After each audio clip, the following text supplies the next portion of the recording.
Good morning.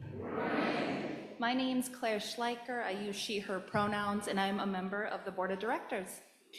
Welcome to White Bear Unitarian Universalist Church.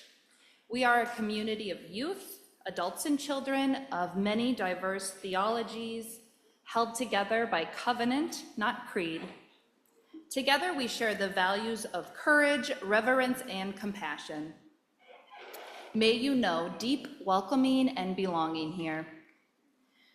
To share a request for today's meditation, please place it in the chat box before the opening hymn or add it to our meditation bowl. The meditation bowl is in the Soul Work Center right over here, where you can also find activities to help people of all ages engage with today's service. Welcome visitors. We are so glad you're here. If you are visiting with children, we do offer spiritual growth opportunities for our younger beloveds at 11 service today, right now. At both services, we offer nursery care. If you have questions about our religious education program, please see Matt Thielen. And as always, your children are welcome to stay with you during the service. We welcome the noises, movements, and the mirth that little ones bring. So let's take a moment and wave to those who are online. Welcome, Zoomers. Our services go 60 to 75 minutes long. So if you need to leave before then, you're welcome to use the doors at the rear of the sanctuary. And now a word from Reverend Jack.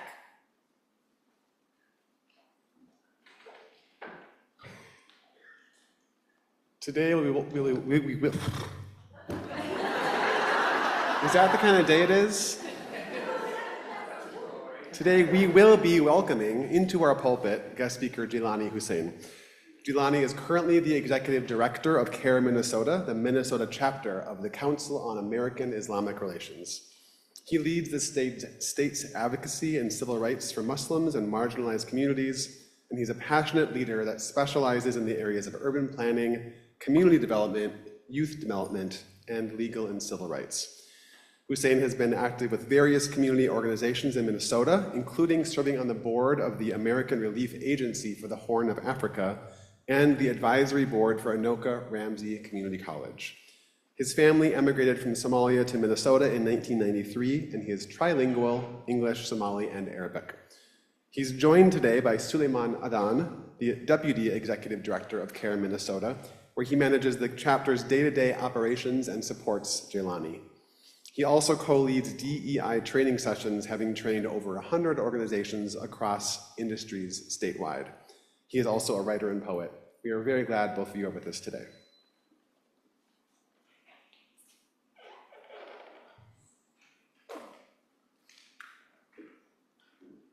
Welcome to our church. Together, we grow our souls and serve the world in love.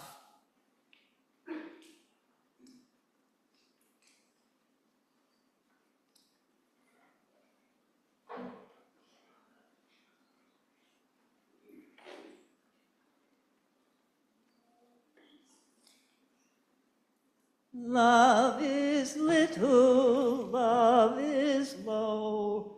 Love will make my spirit grow. Grow in peace, grow in light.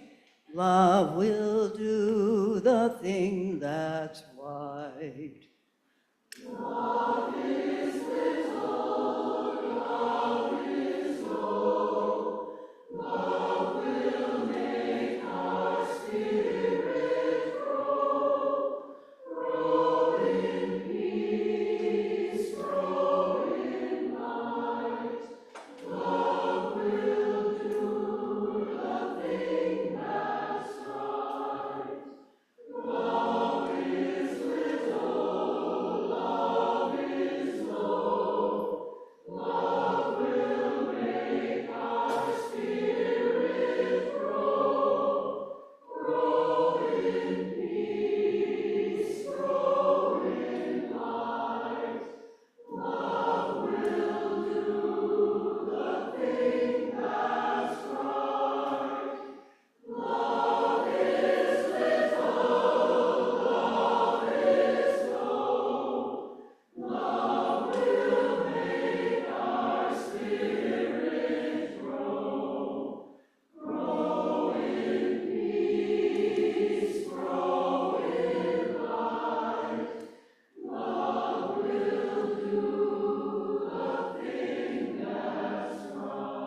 I'm Reverend Jessica, and my pronouns are she, her.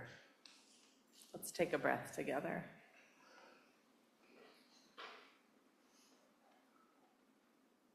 Come into this place which we make holy by our presence.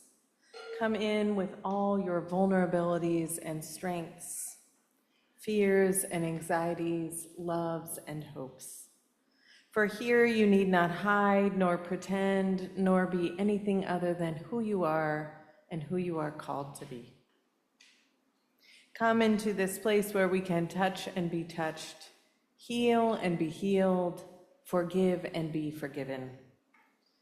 Come into this place where the ordinary is sanctified, the human is celebrated, the compassionate is expected. Come in.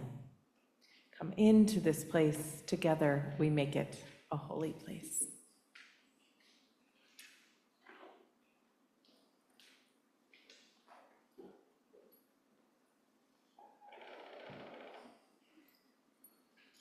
I'm Reverend Jack, Associate Minister here. My pronouns are he, him. As some of you already know, one of my core theological values is religious pluralism. I learned more about it during my seminary course in world religions. I had the opportunity to visit a mosque quite frequently over the course of one semester. We studied the beliefs of Islam, of course, but we were also invited to go beyond the belief and meet some of the people also. During that time, I took on the practice of praying 5 times per day in solidarity with the people I was meeting then. That practice turned out to be a humbling practice that reminded me that I wasn't the center of my universe or my own higher power. And it also centered me and grounded me in my own spirituality. I learned a lot that semester. A couple of years later, I did my ministerial internship in Kansas City, Missouri, and I took part in 2 different interfaith events that really shaped my understanding.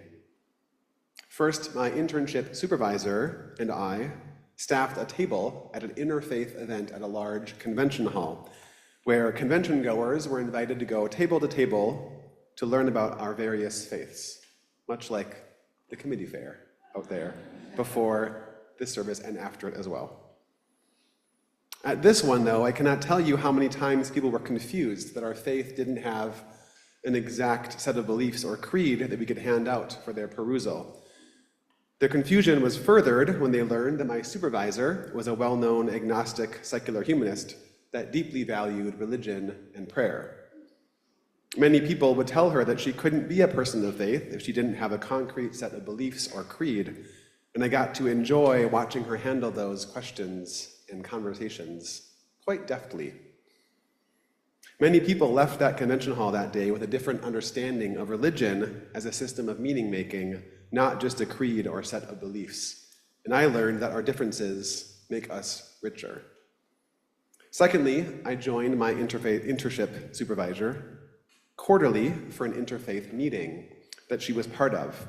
This particular group in Kansas City had been meeting after 9/11 in the wake of all the Islamophobia of that time. It was incredibly moving to be in a room of clergy and people of faith of all stripes, working together to build a more compassionate world. I light this morning's chalice for that broader understanding and compassion that is found in interfaith spaces.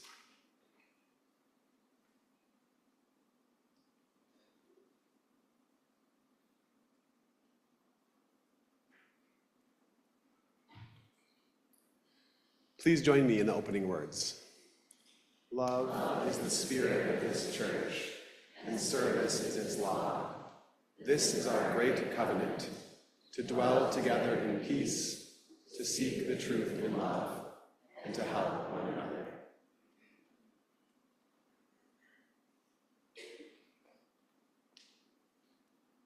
Please rise in body and spirit for hymn number 360 in your gray hymnal, Here We Have Gathered.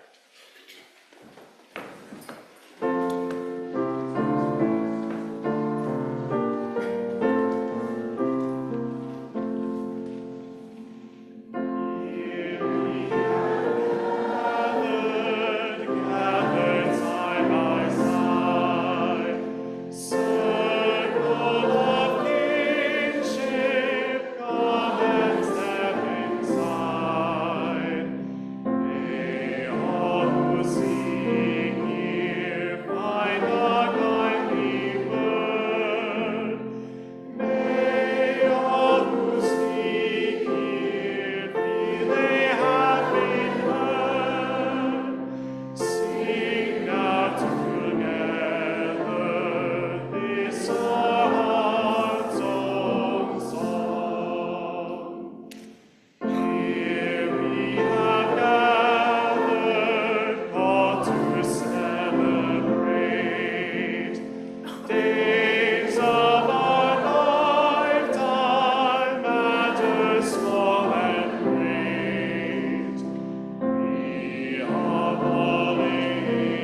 Oh, am I on?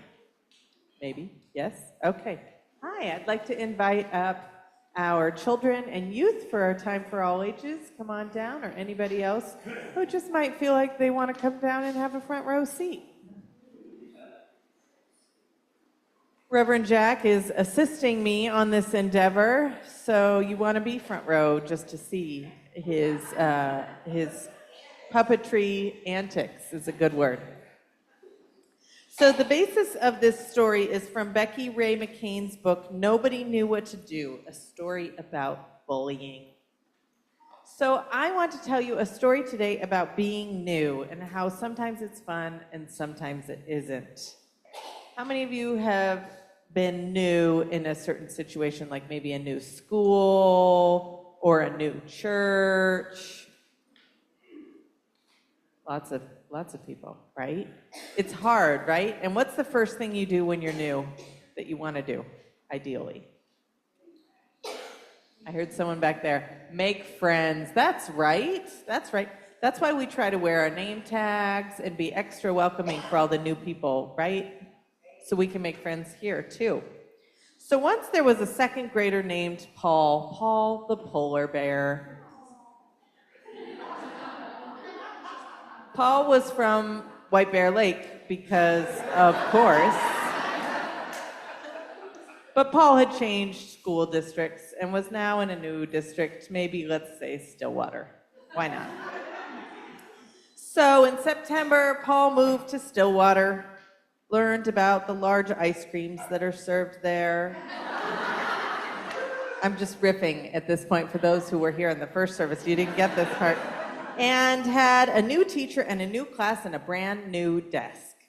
And there was a unicorn sitting across from Paul with a lovely horn and white hair.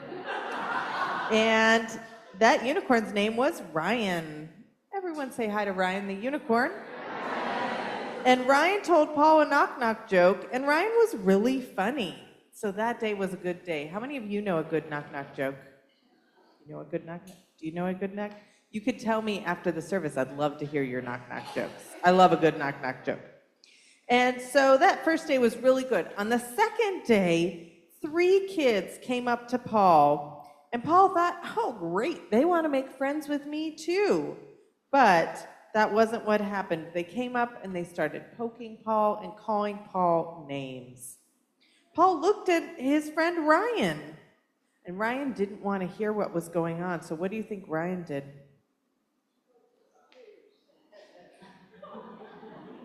Ryan put their hooves over their ears. And how do you think Paul felt about that? Not great. That second day wasn't a good day, but the next day it was even worse because the 3 kids came up to Paul at lunchtime and they took Paul's lunch, which had fancy sandwiches and fruit snacks and a lovely note from Paul's adult. And the next day, the 4th day, Paul didn't come to school at all. And the kids, those 3 kids, were cheering that day because Paul wasn't there.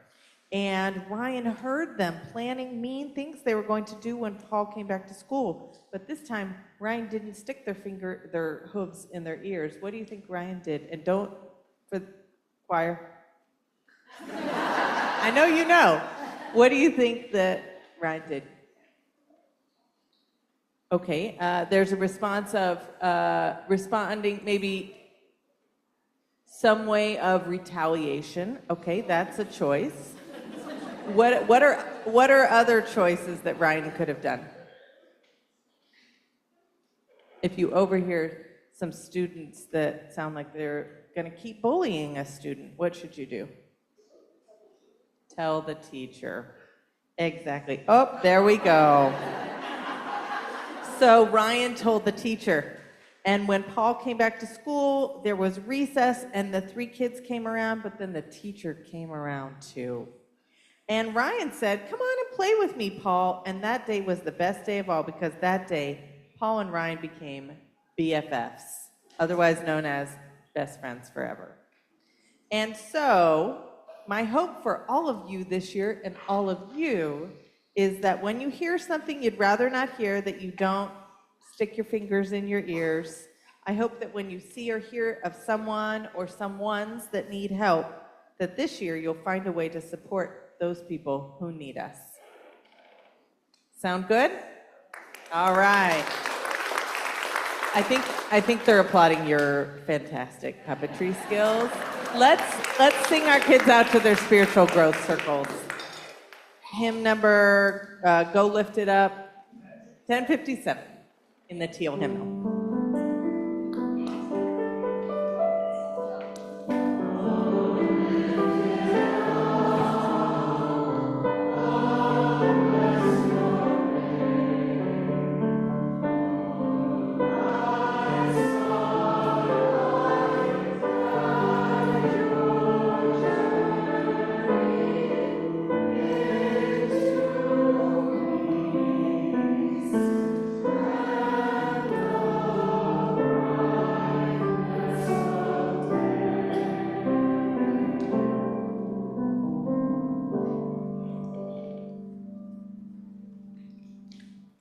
Now we take a moment to center the prayers, the joys, the sorrows of this community.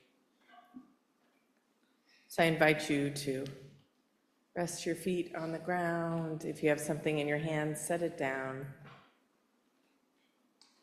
If you're watching online and in the middle of doing something, I invite you to try to take a pause as we hold space for those in our community.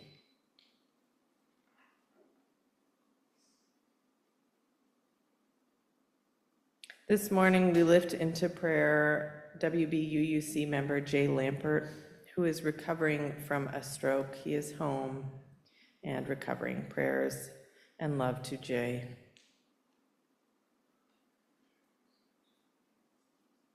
This morning, we lift into prayer the family of Robert Riskin. Robert passed away this week. Prayers for Laura and Brianna and Gavin and Rosemary. May Robert's memory be a blessing. We continue to pray for Jihad and his family, for all who are struggling in Gaza.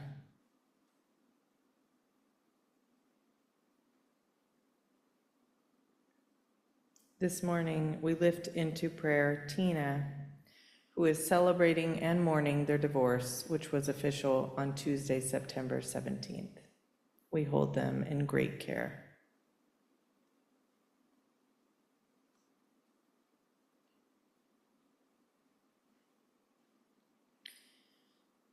And while we make this space to name sorrows, we also name joys. We share joy with Diane Markel, who shares in her joy of returning to this, her beloved community, after 5 years away in Chicago to help take care of her grandson. Now that Junior is 5, his parents have returned to the Twin Cities, and Diane is overjoyed to be back in this area, once again joining in the White Bear UU church family. Welcome back, Diane. And now we make space to name the joys and sorrows that are on your heart. You may name them in this space now, and if you're watching online, you may name them in the space where you are in.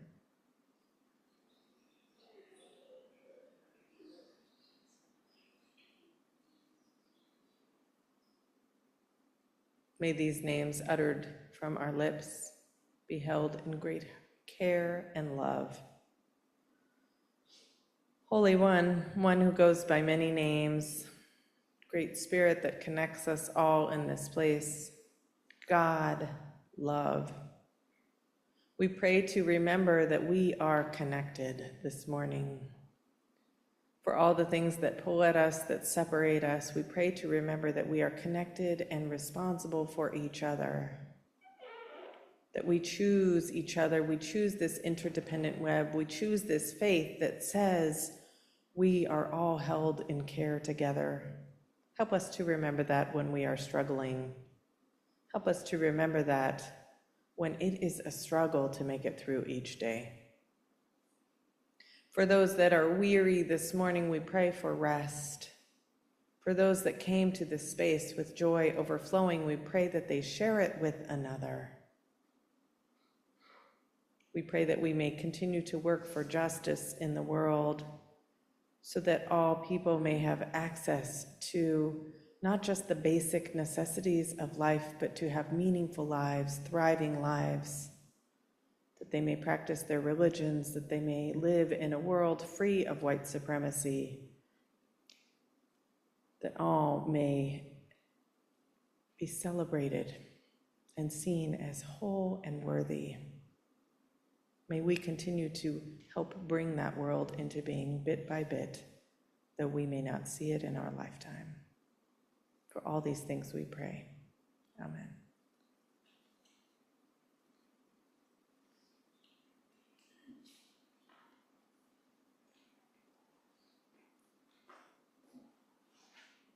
You may remain seated for the next hymn we're going to be singing, which is Building Bridges, number 1023 in the teal hymnal, if you'd like to look at notes.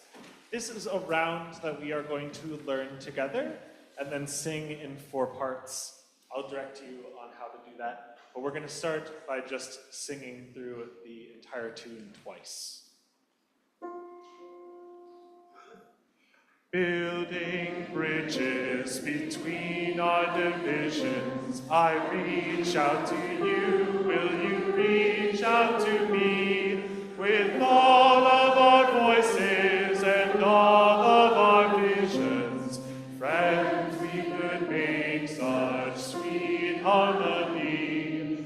Building bridges between our divisions, I reach out to you, will you reach out to me?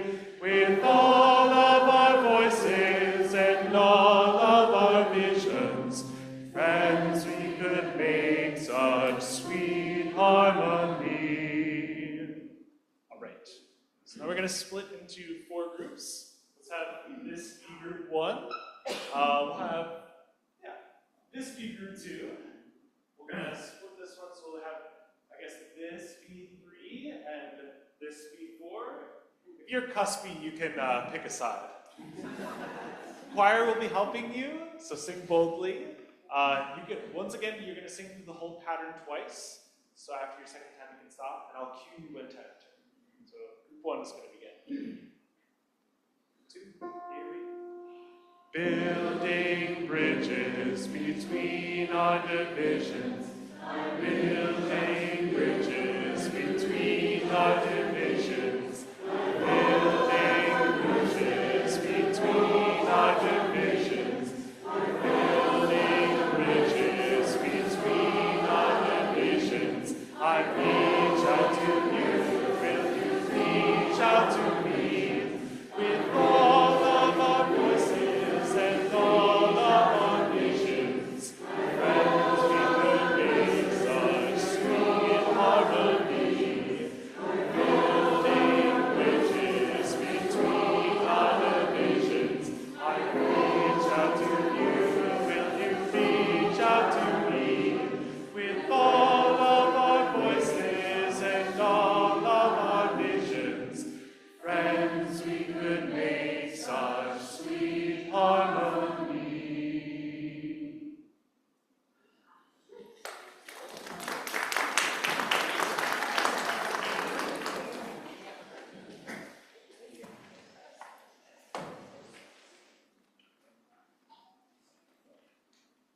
As we prepare to collect our offertory, we want to bring your attention to a few announcements. The Land Stewardship Committee will reschedule the grounds cleanup due to yesterday's storms. Next Sunday, you are invited to join us for a This I Believe Sunday. Following the second service next week, Reverend Jessica will give a presentation on her plans for the next year and answer any questions. All are welcome on Zoom or in person. On Saturday, October 5th, you're invited to join Reverend Jessica to attend Valerie Carr's Revolutionary Love Tour at Pilgrim Congregational Church in Minneapolis. Valerie Carr is a psych civil rights activist, and WBUUC is helping to sponsor this tour. So if you are interested in carpooling, see the link in the e-news. This is the evening of Saturday, October 5th. After the service today, you are invited to our committee fair to spend some time getting to know all of our fantastic committees. There are so many ways to get involved, from social action to pastoral care to leadership. The Leadership Development Committee is leading a leadership training this fall, and they would be happy to speak with you about that as well. Thank you to all of our committees for the work that you do to support this congregation. And now our guests will announce our offering.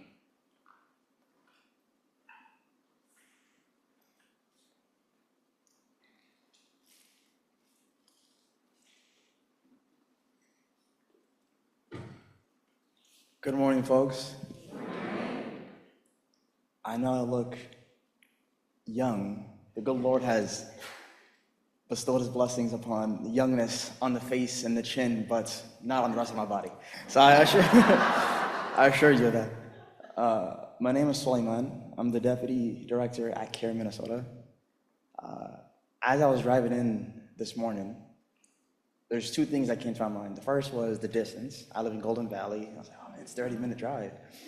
But what made it worth it, and later on, Jaylani will be able to talk more about his relationship with churches and centers like yours, is that it's churches like this, spaces like this, that regardless where you are in the state, that we're made to feel welcomed, that we're made to feel interested in what's being said, that even made to feel warm. There wasn't a moment as we were entering or even waiting in the space that there wasn't a person that didn't introduce themselves or talk to us and try to build a connection with us.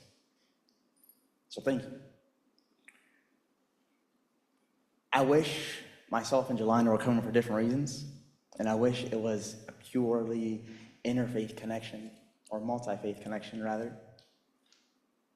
CAIR Minnesota this year especially has seen, I can't describe it in any other words besides troubling.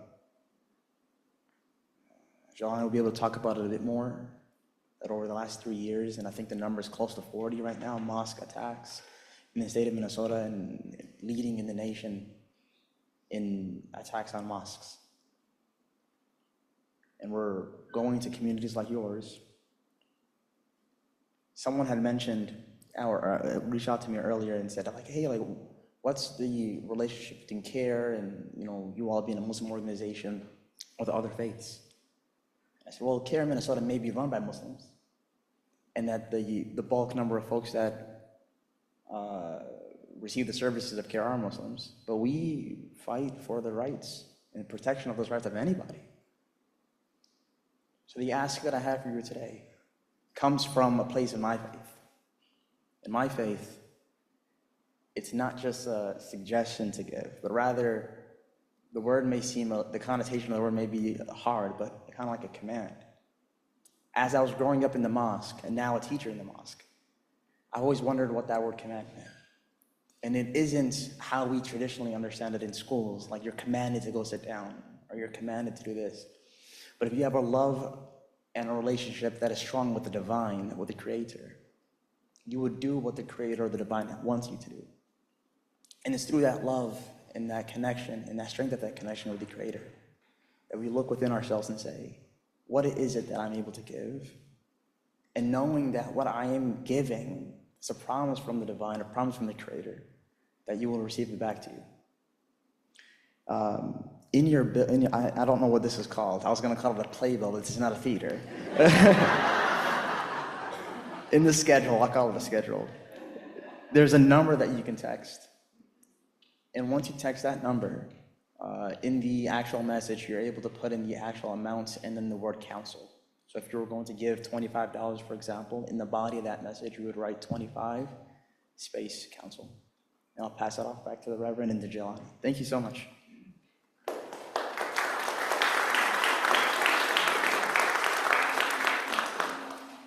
Thank you. So there are many ways you can give today. You can text to give, you can give on our website, you can give in the offertory baskets. However you choose to give, may you know that your offering is gratefully received, and 100% of the collection today will go to CAIR, Minnesota. The offertory will now be gratefully received.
Rise up, follow me, go ways that fall, with love in your heart as the only song. There is no such beauty as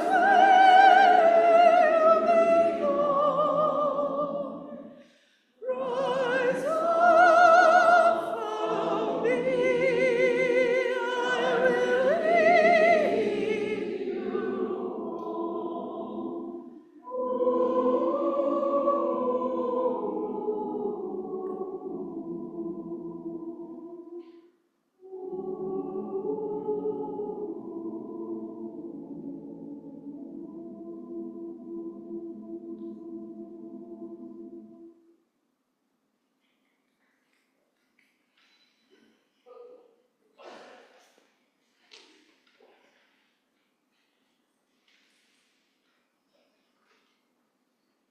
Our first reading this morning is a quote from scholar of religion Karen Armstrong.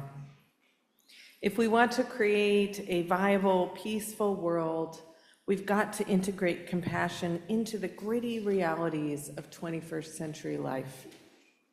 Religions have always stressed that compassion is not only central to religious life, it is the key to enlightenment, and it is the true test of spirituality. But there have always been those who'd rather put easier goals, like doctrine conformity, in place. The second reading is a poem by Kevin Koval, A Call to You Who Is Me. I want to take a deep breath, a step back, or I want to jump back and kiss myself as James Brown ad-libs on Superbad. I got soul, meaning light, the divine spark, Jews call this spark ayin, the eternal flame, which each carry a bit of it and return to the source once we are done with this physical existence.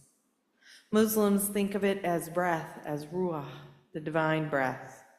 Allah exhales into each of us like a flute, like Eric Dolphy, Yusef Lateef, and Nikki Mitchell for all my jazz heads. I want to care for that spark, the divine breath in each of us. Care for it in others, which means I must also care for it within myself.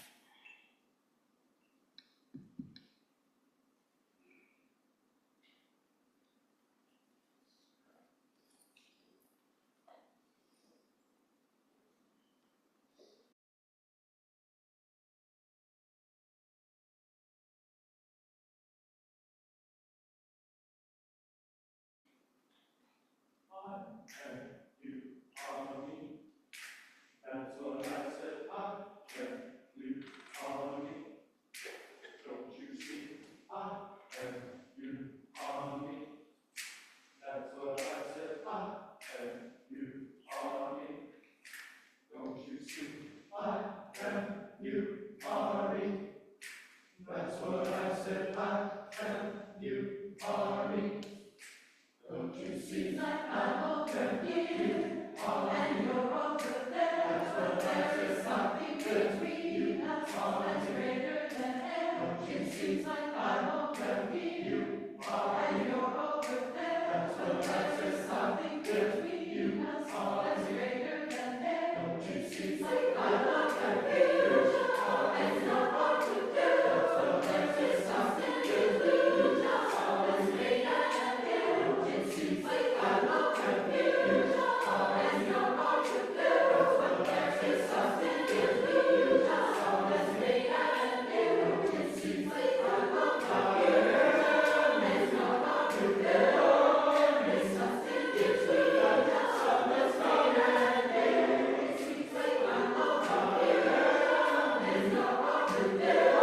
There is something between us that's greater than air. It seems like I am a part of you, you are a part of me, and so together we are one body. I am inside your head, you are inside my heart. We fit together, perfect from the start. I am you, are me. That's what I said, I am you, are me. It seems like I'm over here, and you're over there. That's what I said, something between us that's greater than air. It seems like I'm over here, and you're over there. There's something between us that's greater than air. It seems like I'm over here, and you're over there. There's something between us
Good morning, everybody. I want to start out by greeting you all with a greeting of peace. Assalamu alaikum wa rahmatullahi wa barakatuh. May peace and blessings be upon you all. It is really an honor to be back here in this incredible, wonderful community. And I was sharing with the group earlier, I love this space. It's a beautiful space. But any space like this, to keep it beautiful and to preserve its beauty, needs beautiful people in it. So it's wonderful to be with all of you this morning. And I'm really excited to just share a few things with you. And so, Unitarians, I may have shared this in 2019 when I was here. You are my access point to the community. Recently, we had an incident in Lino Lakes, Minnesota. Some of you may have saw that in the news, where there's a new development going up, and the development apparently has a mosque, and nobody wants the mosque. And so there's been an ongoing opposition there. And whenever these incidents happen, I've never really worked in Lino Lakes. I mean, I know there's a prison there. That's probably the only thing I know. But what do I do? And what have I done in the past? I find the nearest Unitarians. Literally. And then I would talk to them and say, which of these Christian denominations should we reach out to that will work with us? I remember in Bemidji, there was efforts there, anti-Muslim effort in the Bemidji area. I reached out to the Unitarian Church. They were like, come on down. Well, come meet everybody. I did. I went up there and met everybody. And then they told me, this church, they won't work with you. Those guys over there in that corner of the city, yeah, I think they're good people, but they'll take a long time, so just be patient with them. So I've always found the Unitarians to be the closest allies, perhaps the most engaged to understand and be supportive. So I'm here today to just echo that, continue to thank you for doing that and being that. I'm sharing with you today some really difficult things. Some of you probably are aware of it, as Suleiman just mentioned. We're a state that has historically welcomed people like me. Came here in 1993, and I would consider myself more Minnesotan than most of you. In fact, earlier, it's not long ago, I was talking to the Land Stewardship Committee, and they didn't even know that I was the guy behind the Emerald Ash Borer slowdown for a long time. I actually worked for the Department of Agriculture. There's a lot of things that I've done over there that I still outlived my time. So if you have a elm tree or something like that, and you have a question, I might be able to help you after this. When I started there, to be honest with you, I didn't know nothing about trees. I couldn't define what that tree versus that tree. But after working there, I knew all the trees in Minnesota. I could probably spot all of the different things that aren't going.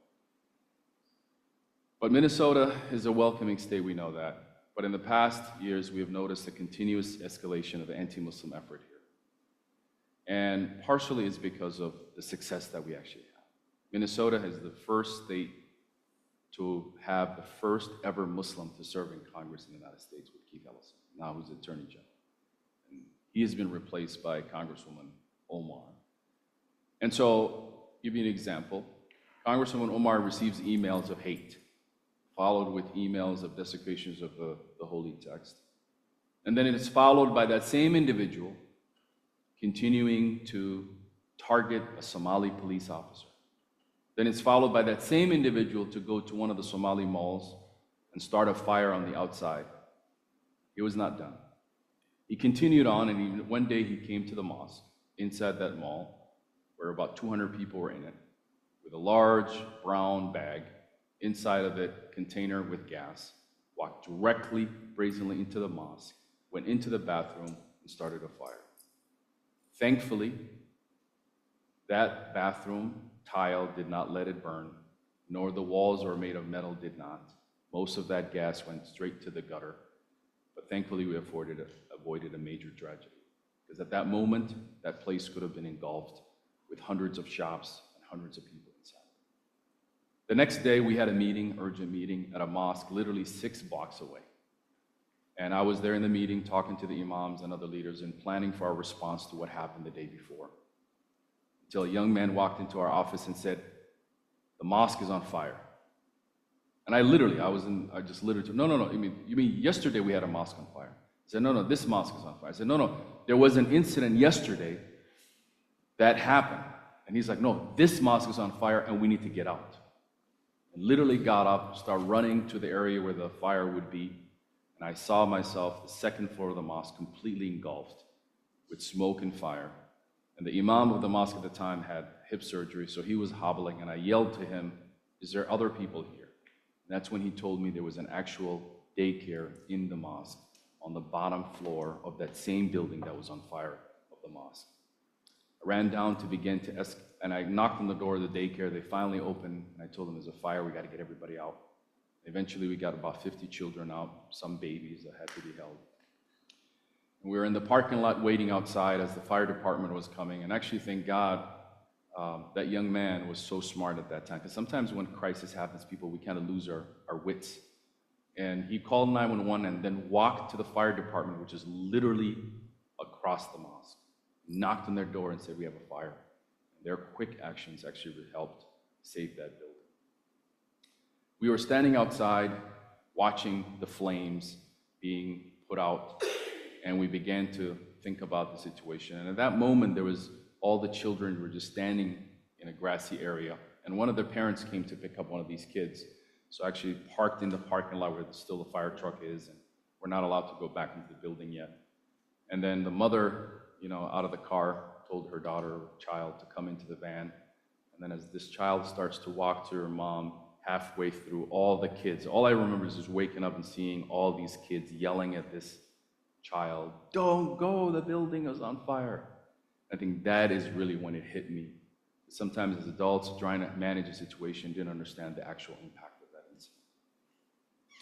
What is sad is that is one of 6 fires that happened in the state of Minnesota in the last 3 years.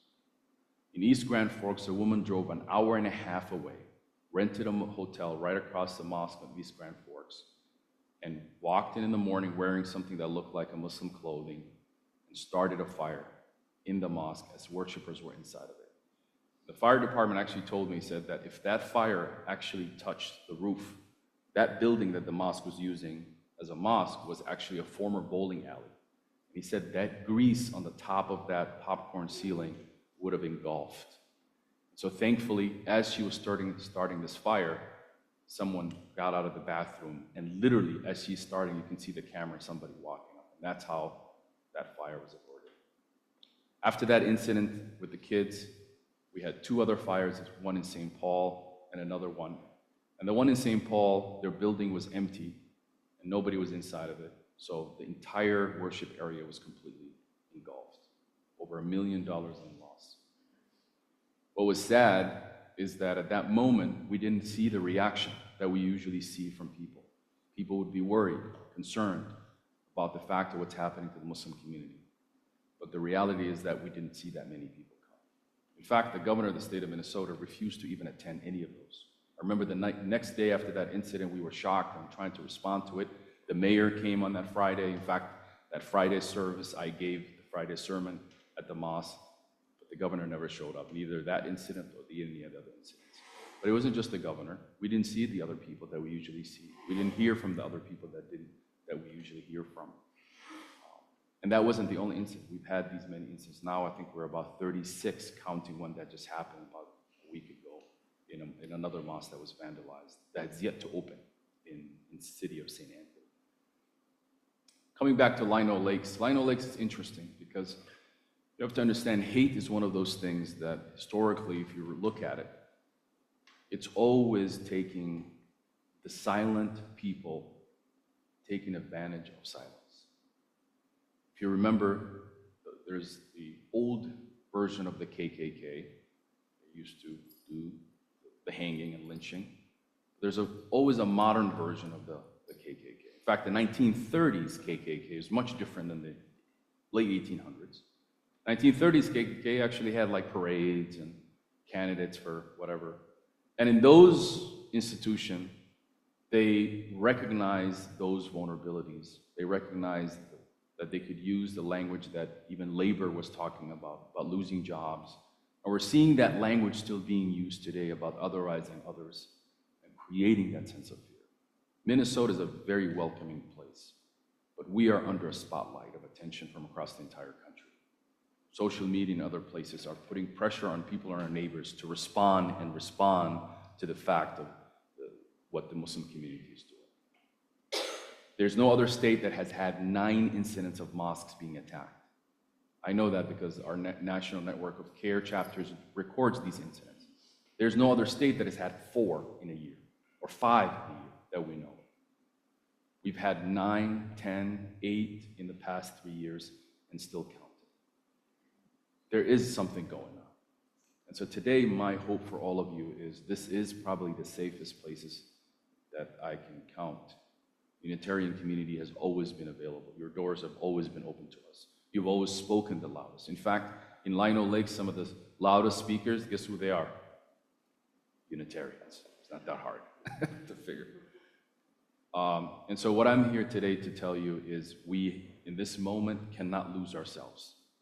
Neither can we lose our voice. This is a moment where people have to speak up, because hate is continuing to being used by the political fears that we see today, the politics and the fears that are being presented in our community, and they have consequences. After the horrific attack in October, now genocide in Gaza, I'll tell you, I've never seen the community behave the way that they are. The Muslim community today is typically frozen.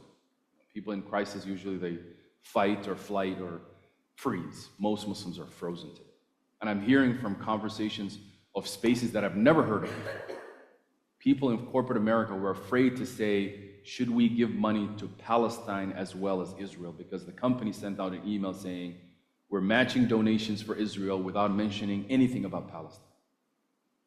I've had doctors tell me that they're getting an email from another patient, another doctor who they've never met in their clinic, who's sending them an email saying, hey, your daughter is part of a students who called for a ceasefire letter at the University of Minnesota. You should be concerned. And so on and so forth. People who are worried about their jobs if they say something. Can I say this? Is this acceptable for me to say that Palestinian children have lives matter too? I mean, that's the level of fear that people have, the level of anxiety that people have. And what we need today is more people like you to speak up, say the right things, and encourage people to the best of who we are. Our nation cannot be the nation that projects and manifests violence all over the world. We can't be that. That's not who we are. That's not the American. That's not the Minnesotans that we know. But our elected officials are not listening to us. And they're projecting to the world a less safer world, a more militarized world, a more violent world in our name. And this is why I say the good people. We don't need a lot of people, just a few to get the others to act as well. We are a creature of our own societies. So I'll say to the challenge to all of you, it could be a simple sign. You know, sometimes the homeless people are the only ones who hold signs. They don't have to be the only ones. They have a message to say. We also have a message to say. And in fact, there was a story in Texas, I think this is a while back, where a man just held up a sign and the people took a picture of it, and then it became a huge thing. And it's not the only person who held up a sign. Most of you know Greta Thunberg, who was a climate activist. How did she get started? Everybody knows when she got famous, but how did she become famous and get started? Little sign in front of a government building. Then she did. I personally believe that God is always challenging us to see who will stand up and say the right thing. Challenges will come, difficulties will come, bad days will come, but it's the moment, what decisions we make about it, that really is what matters the most. You may not be able to solve the whole world problem, but what can you do in your neck of the woods? What can you do? Without being prompted by your church or faith community or others, most of us can do something and enact it and respond to it. And I haven't seen that, to be honest with you. Of all these attacks, I haven't seen that. In fact, I remember one of the Star Tribune columnists, Metcalf, called me and he said, oh, I want to write a story about this. What can you tell me? I said, people are not responding. And then after that article, I did get a call from one pastor who's a friend who retired, who said, how can I help? And I was able to respond to him. The reason why many of you don't know is because we also have to figure out a way to connect. So after today, you can go to our Facebook page, our social media, become a part of our email list, just so you know what's going on, so that you have an opportunity to respond, you have an opportunity to act. I know we're walking into this unknown November 5th or November whatever. We will be fine. No matter what happens, we will be fine. We have each other, and we are resilient. Whatever happens in that day or after it, we will come together as a community and speak up. We can't be in paralysis or in fear. We have to think about the goodness amongst us, regardless of what political islands that we live in. And I know as an urban planner, this has been a discussion for a long time. We have lost the social fabrics of our institutions that we usually rely on that created some of these conversations, whether it's the Kwanzaa clubs or the VFW, whatever these spaces that exist, the community centers. The last standing is our faith communities. We have to be, as a society, connecting with each other, challenging each other to be our best, not to get stuck in the mud of who said what happened there, but to always encourage each other to be better. And I think that is really what we need. We need people of faith, people who are spiritual, people who are guided to do that on a daily basis. There is a lot of pain in the world, but all it takes is for some person to be a listening, a smile, and to be heard, to be able to move the needle one way or the other. So don't give yourself up. Don't be the silent people. Don't be the passive-aggressive Minnesotans who says, well, I don't know, right? If you speak up, others will. If you act, others will. One act followed by another act, followed by another act will change the course. So I encourage you to do that, and I invite you, all of you, to do that. On Monday, if you're available, there's a live one we have. The City Council, more than likely, will be censuring one of the City Council members in Lino Lakes on Monday, because he responded to an email that literally was the worst form of Islamophobic email. Checked all the little boxes of Islamophobia, all of them. In fact, they had extra points for extra ones. And this council member is refusing to even acknowledge his hate. And the other council members sitting to them next to him are taking their sweet time. Remember when you have somebody who asks them to do their homework and they don't want to do their homework, they just want to win?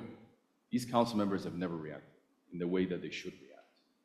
And it's because their expectation is that this is not important.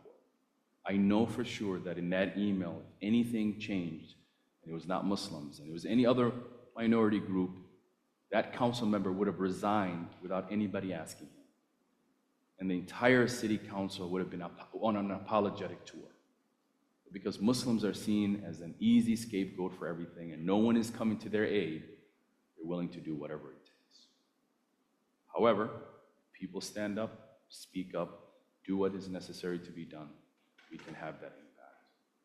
So I end with this by saying that I'm really honored, and I want to just continue to share with you that as someone who has seen the impact of the Unitarian community to us, to the work that we have done in the past and the support, you've always kept your door open for us, and I really appreciate that.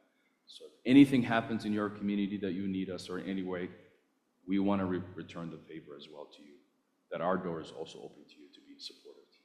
Thank you.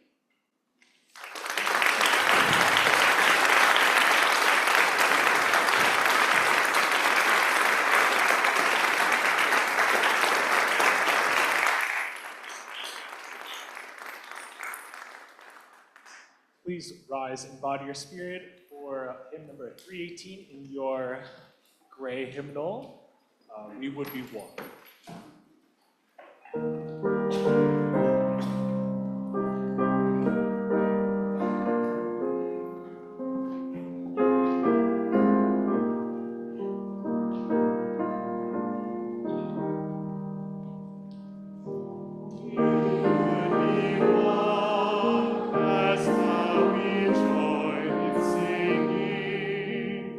Our hymn of love to bless.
Will you join with me in the closing words? May peace dwell.